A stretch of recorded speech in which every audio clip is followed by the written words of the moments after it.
नमस्कार साथियों, आप देख रहे हैं शत्रुघ्न उपाध्याय के साथ स्वराज सच गोपालगंज बिहार।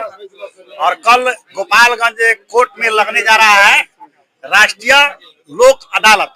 इसमें बहुत से ऐसे मामले हैं जिसका पटाक्षेप करने का आपके पास बहुत ही शानदार मौका है। और कुछ कानूनी सलाह हम लेंगे गोपालगंज बिहार न्यायालय के वरिष्ठ अधिवक्ता राकेश कुमार राय जी से पूछेंगे कि लोक अदालत लगता है तो उसमें आम लोगों की क्या सुविधाएं होती है, क्या फायदा होता है और किन किन मुद्दों पर यह मतलब इसका सेटलमेंट होता है। तो सर, सबसे पहले आपको स्वराज सच पे आपका अभिनंदन है। आपका भी बहुत बहुत आभार। कल राष्ट्रीय लोक अदालत लग रहा है आपके गोपालगंज व्यवहार न्यायालय में, तो क्या कहेंगे, कैसे किन किन मुद्दों पर मतलब लोग इसमें अपना अति करा सकते हैं?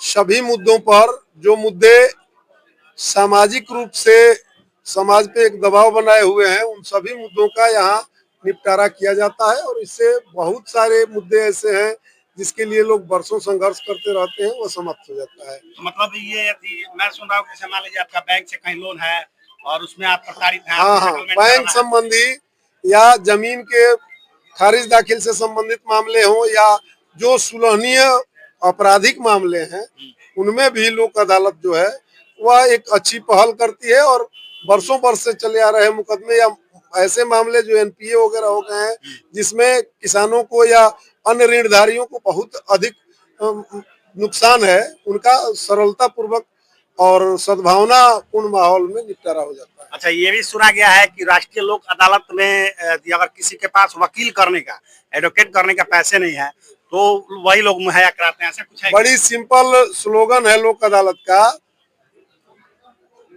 नहीं कोर्ट फीस नहीं वकील, तुरंत फैसला नहीं अपील। तुरंत फैसला नहीं अपील, नहीं अपील। वहाँ पीठ में दोनों अधिवक्ताओं को भी नियुक्त किया जाता है और सिर्फ आइडेंटिफिकेशन का, पहचान का काम अधिवक्ता का होता है, जो पीठ में बैठे हुए अधिवक्ता कर देते हैं और मामले का निपटारा हो जाता है।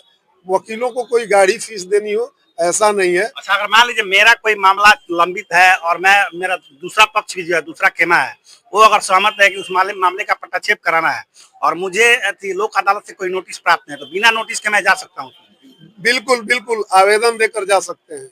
आवेदन शर्त उसमें एक ही है कि आपका मामला जो है वह सीआरपीसी की धारा 320 के अंतर्गत आती हो, अर्थात मामला अनुमति से या बिना अनुमति के भी सुलहनीय हो।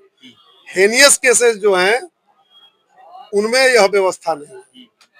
कल की राष्ट्रीय लोक अदालत जो अपने गोपालगंज में लगने जा रहा है, तो उसके लिए जो जैसे कि केस मुकदमे में जो उलझे हुए हैं, किसान है या बैंक से कर्ज लिए हुए हैं या जिसका बीमा का मामला फंसा है या किसी का बिजली के मामले पर लंबित है मामले, इन पर आप मतलब क्या कहना चाहेंगे गोपालगंज के लोगों से को क्या करें? मतलब ऐसे मामलों में यह निश्चित रूप से आम लोगों के लिए एक सुनहरा अवसर है। अधिक से अधिक संख्या में उपस्थित होकर और खर्च से बचें, बेवजह की परेशानी से बचें और अपने मामले का तत्काल निपटारा कराएं, अपने घर जाएं। चलिए, तो ये है आपके व्यवहार न्यायालय गोपालगंज के वरिष्ठ अधिवक्ता राकेश कुमार राय जी। और आपने समझा कि कल राष्ट्रीय लोक अदालत में किन किन मामलों में आपका मतलब निःशुल्क, आपका बहुत ज्यादा पैसा नहीं खर्च होने वाला है और समझिए उसको बिल्कुल निःशुल्क टाइप का।